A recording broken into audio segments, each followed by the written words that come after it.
Hello everyone, this is आशीष कर। Chemistry time channel में आपका स्वागत है। तो आज अपन ऑर्गेनिक केमिस्ट्री का एक बहुत इंपॉर्टेंट टॉपिक स्टार्ट करने वाले हैं, दैट इज आइसोमेरिज्म। राइट, बच्चों को जनरली थोड़ा सा इसमें डिफिकल्टी फेस करना पड़ता है, तो आप लोग आइसोमेरिज्म को समझिएगा, पूरी वीडियोस देखिएगा। Definitely I can bet sure कि आपको कोई दिक्कत आइसोमेरिज्म टॉपिक में नहीं आएगा। देखिएगा बेटा, तो अपन जो टॉपिक स्टार्ट करने वाले हैं वो अपन स्टार्ट करने वाले हैं आइसोमर। सबसे पहले तो आपके दिमाग में एक सवाल आता है, सर आइसोमर होते क्या है। देखिएगा बच्चा, आइसोमर को डिफाइन कैसे किया जाता है, those pair of compound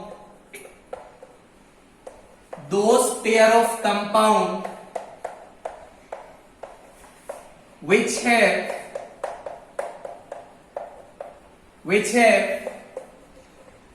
the same molecular formula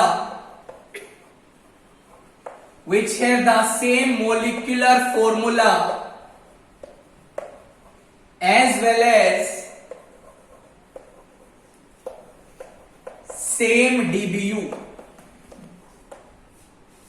बच्चा, ऐसे पेयर ऑफ कंपाउंड जिनका मोलिकुलर फॉर्मूला भी सेम होता है, जिनका डीबीयू भी सेम होता है, ऐसे पेयर ऑफ कंपाउंड्स को आप लोग आइसोमर का नाम देते हैं। Right sir. सर डीबीयू क्या होता है, डबल बॉन्ड अनसैचुरेशन। ऑलरेडी ये टॉपिक पढ़ा दिया गया है, डिस्क्रिप्शन में आपको लिंक मिल जाएगा। जैसे मान लीजिए बच्चा, मैं आपसे एक सवाल डिस्कस करता हूं, I have these two compound. मुझे बोला गया इसमें कार्बन कितने हैं, 4 कार्बन हैं। कार्बन कितने हैं, 4 कार्बन हैं। दोनों का डीबीयू सेम है, कार्बन भी सेम है। बेटा ये दोनों आपस में एक दूसरे के आइसोमर होंगे। तो आइसोमर का डेफिनेशन स्ट्रिक्टली ये बोलता है, molecular formula as well as DBU should be same. दोबारा देखिए, एक और एग्जाम्पल मैं आपके सामने ला रहा हूं, मेरी बात ध्यान से सुनिएगा। बेटा यदि ये एग्जाम्पल आपको देखने को मिला और इसका कंपैरिजन आपसे करवाया गया इस पर्टिकुलर एग्जाम्पल से, थोड़ा ध्यान से सुनिएगा। एग्जामिनर ने पूछा क्या ये दोनों एक दूसरे के आइसोमर हैं, तो मेरा बात ध्यान से सुनिएगा। बच्चा पहले वाले कंपाउंड में देखिए आपको कार्बन 8 दिखाई दे रहा है, दूसरे वाले कंपाउंड में देखिए आपको कार्बन 8 दिखाई दे रहा है। यदि मैं पहले वाले कंपाउंड में डीबीयू का बात करूं, डीबीयू आपको 3 दिखाई दे रहा है। सेकंड कंपाउंड में डीबीयू आपको 1 दिखाई दे रहा है। ध्यान रखना बच्चा, ये दोनों आपस में एक दूसरे के आइसोमर नहीं है, बिकॉज आइसोमर होने के लिए आपके पास डीबीयू भी क्या आना चाहिए बेटा, सेम आना जरूरी है। Right sir. अगला एग्जाम्पल डिस्कस करते हैं, सुनिएगा ध्यान से, सुनिएगा बेटा ध्यान से। मान लीजिए आपके सामने ये एग्जाम्पल आ गया, आपसे पूछा गया क्या ये दोनों कंपाउंड्स आपस में एक दूसरे के आइसोमर हैं। सुनिएगा बच्चा ध्यान से, यदि मैं डीबीयू का बात करूं, इसका डीबीयू भी 1 है, इसका डीबीयू भी 1 है। कार्बन यहां पे 4 है, यहां भी कार्बन 4 है। ऑक्सीजन यहां पे 1 है, यहां भी ऑक्सीजन 1 है। मतलब एवरीथिंग इज सेम। मतलब बेटा ये दोनों आपस में एक दूसरे के आइसोमर होंगे। एक और एग्जांपल मैं आपके सामने ला रहा हूं। Let us suppose I have but 1 yne and I have साइक्लोब्यूटीन। मुझे बोला गया क्या ये कंपाउंड आपस में आइसोमर है। मेरी बात ध्यान से सुनिएगा बेटा, मेरी बात ध्यान से सुनिएगा। यदि मैं यहां पे बात करूं कार्बन 4 है, यहां पे बात करूं कार्बन 4 है, डीबीयू का बात करूं डीबीयू 2 दिखाई दे रहा है, डीबीयू 2 दिखाई दे रहा है। मतलब बेटा ये भी एक दूसरे के आइसोमर ही होंगे। आई थिंक आपको बात समझ आ रहा होगा। Right sir. मान लीजिए बेटा आपके सामने ये पर्टिकुलर एग्जाम्पल आ गया, सुनिएगा थोड़ा ध्यान से। मुझे बोला गया क्या ये दोनों कंपाउंड्स आपस में एक दूसरे के आइसोमर हैं? थोड़ा ध्यान से सुनिएगा बेटा। पहले कंपाउंड में यदि मैं डीबीयू का बात करूं, डीबीयू आपको बच्चा 2 दिखाई दे रहा है। यहां पे डीबीयू का बात करूं, डीबीयू आपको 2 दिखाई दे रहा है। कार्बन का बात करूं बेटा, कार्बन यहाँ पे 7 है, यहां पे कार्बन भी 7 है, मतलब डीबीयू भी सेम है, कार्बन भी सेम है, मतलब बेटा होगा क्या, ये दोनों आपस में एक दूसरे के आइसोमर होंगे। आई थिंक आपको बात समझ आ रहा होगा, राइट सर। आगे बढ़े बेटा, आगे देखिएगा, सुनिएगा जरा ध्यान से।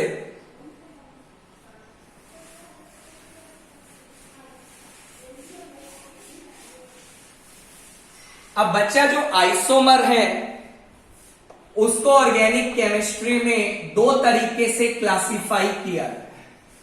सुनिएगा, आइसोमर को 2 तरीके से क्लासिफाई किया गया है, थोड़ा ध्यान से सुनिएगा बेटा। एक आपका होता है स्ट्रक्चरल आइसोमर और बच्चा दूसरा आपका होता है स्टीरियो आइसोमर। तो आइसोमर को ऑर्गेनिक में 2 तरीके से बांटा गया है। One is a structural isomer, another one is a stereo isomer. Structural isomer को फर्दर कुछ पार्ट्स में बांटा गया है। पहले स्ट्रक्चरल आइसोमर होता क्या है उसका भी बात करेंगे। One is chain isomer, second one is position isomer, जरा ध्यान से सुनिएगा। Third one is ring chain isomer,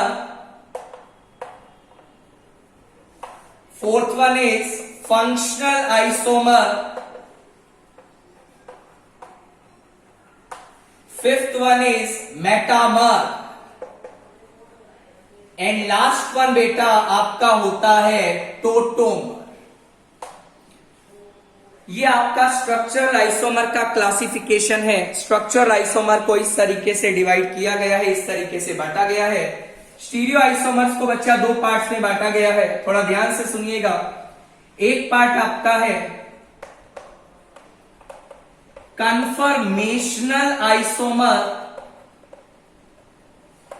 दूसरा पार्ट आपका है कॉन्फिगरेशनल आइसोमर। सारी चीजें स्टडी की जाएंगी, आप चिंता मत करिए। कॉन्फिगरेशनल आइसोमर को फर्दर 2 पार्ट्स में डिवाइड किया गया है। One is geometrical isomer and another one is optical isomer. तो बच्चा ये आपके पास पूरा क्लासिफिकेशन है ऑर्गेनिक केमिस्ट्री में, किस तरीके से आइसोमर को बेटा क्लासिफाई किया जाता है। तो आज वाली क्लास में अपन धीरे धीरे स्टार्ट करेंगे। हम स्ट्रक्चरल आइसोमर में आज पढ़ने वाले हैं chain isomer, position isomer and ring chain isomer के बारे में, राइट सर। देखिएगा, सबसे पहले अपन को यह जानना जरूरी है कि स्ट्रक्चरल आइसोमर होते क्या है। देखिएगा बच्चा ध्यान से, बिल्कुल ध्यान से समझिए हर एक पॉइंट को। स्ट्रक्चरल आइसोमर की मैं बात कर रहा हूं, थोड़ा ध्यान से सुनिएगा बेटा। Those compound which has same molecular formula, same DBU, but different IUPAC nomenclature, different IUPAC nomenclature। देखिएगा बच्चा, स्ट्रक्चर आइसोमर को डिफाइन कैसे किया जाता है।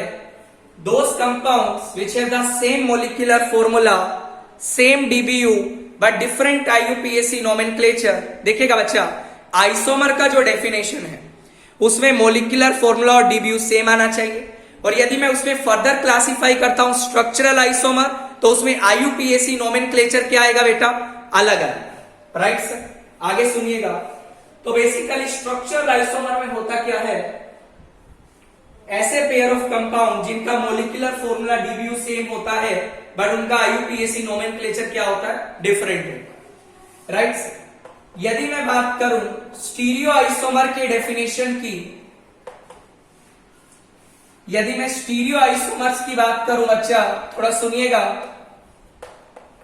Those compounds which have the same molecular formula, same DBU, same IUPAC nomenclature, IUPAC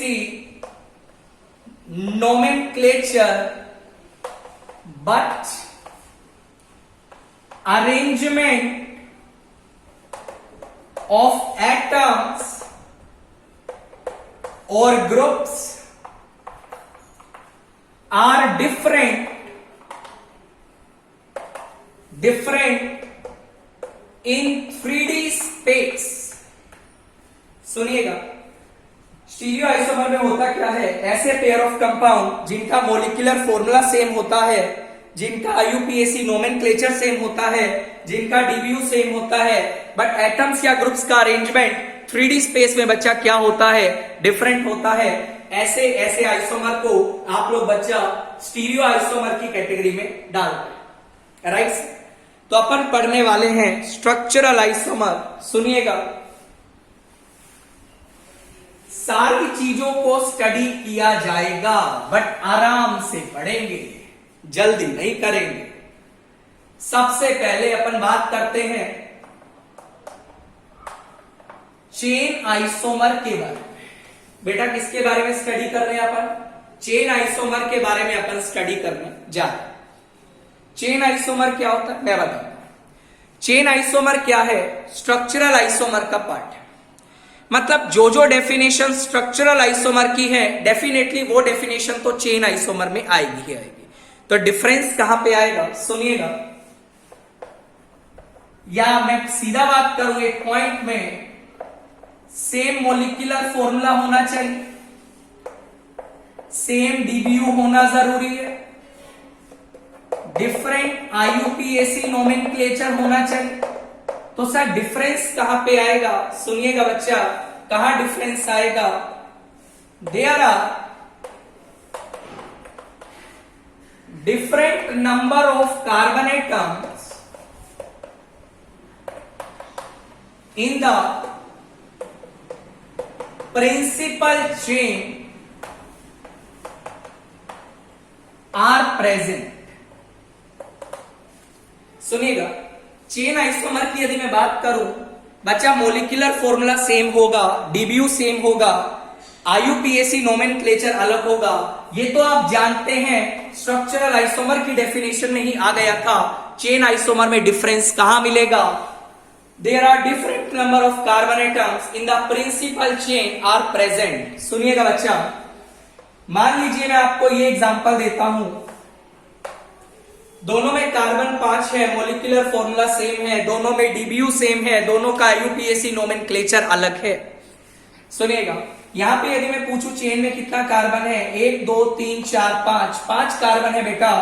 यहां पे carbon 1 2 3 4 4 carbon है। There are different number of carbon atoms in the principal chain, that's why आप इसको चेन आइसोमर की category में डालेंगे। किस में डालेंगे बच्चा, चेन आइसोमर की कैटेगरी में आप इसको इंक्लूड करेंगे। जैसे मान लीजिए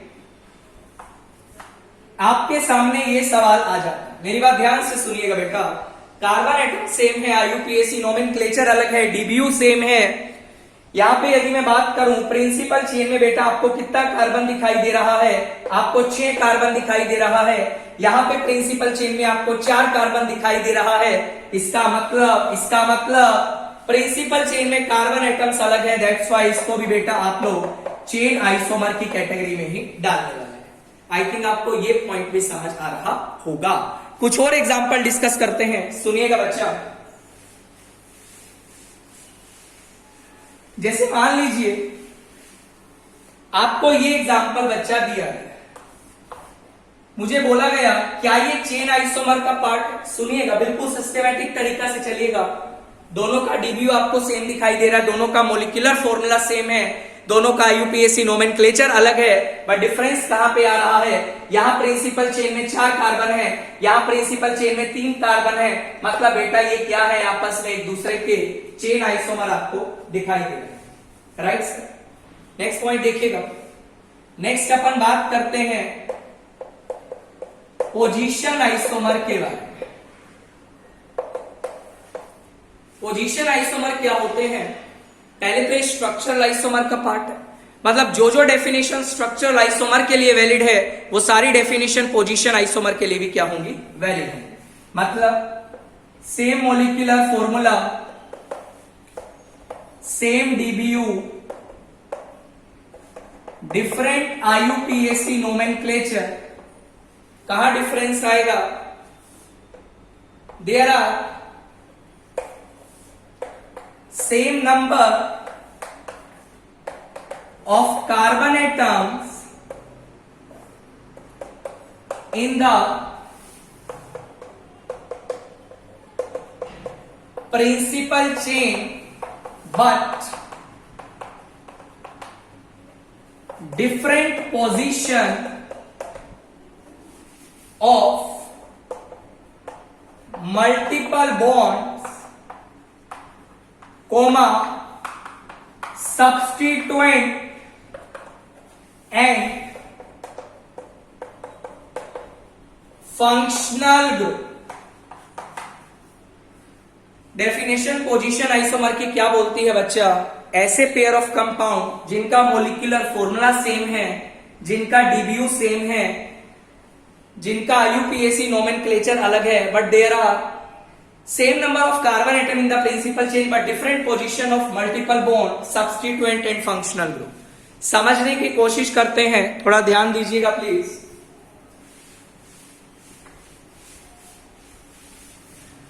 जैसे अपन बोले,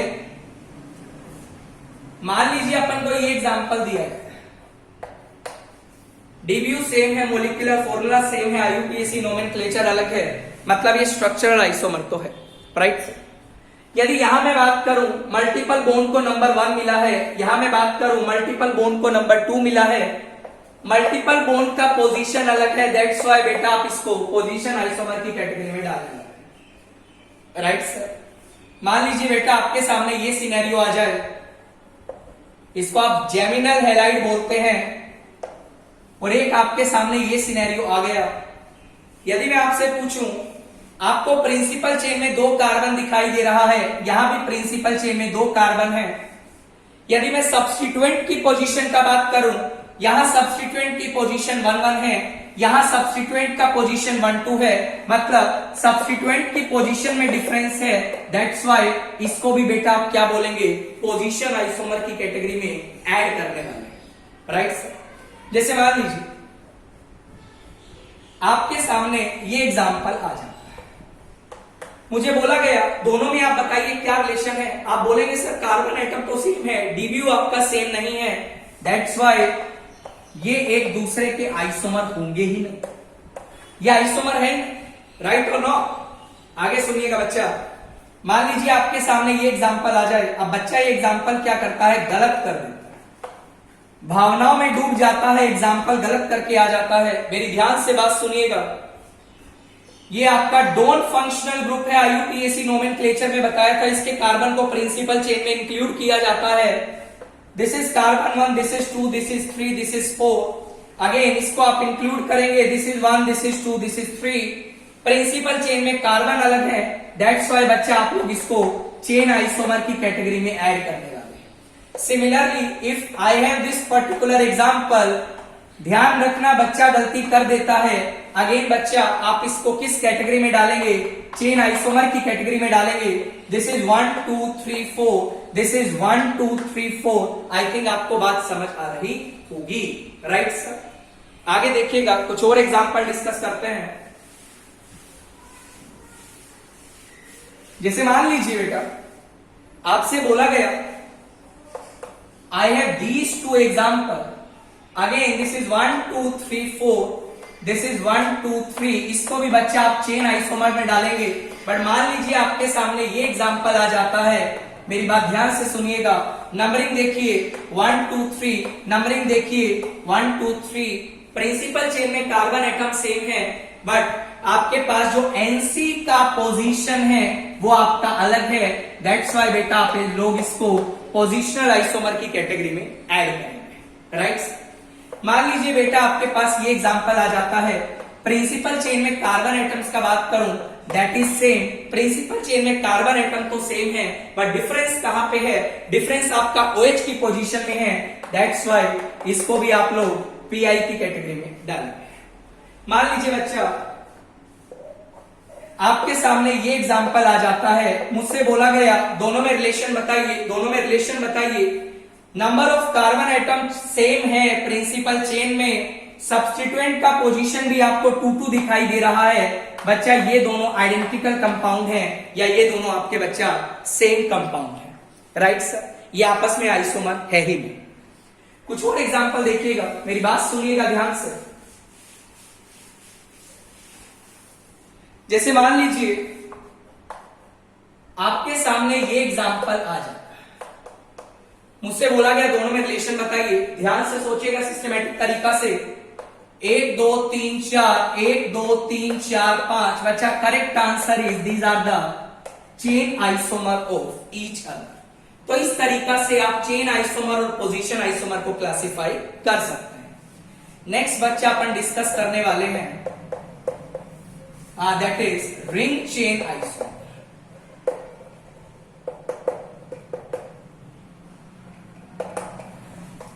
रिंग चेन आइसोमर का बात करते हैं। जैसा कि ये स्ट्रक्चरल आइसोमर का पार्ट है, तो जो जो चीज स्ट्रक्चरल आइसोमर के लिए वैलिड है वो आपके रिंग चेन आइसोमर के लिए भी वैलिड होगी। जैसे मॉलिक्यूलर फॉर्मूला सेम होगा, डीबीयू भी सेम होगा, बट क्या होगा बेटा, IUPAC नोमेनक्लेचर अलग होगा। डिफरेंस कहां पे आएगा? सुनिएगा ध्यान से। Those compounds in which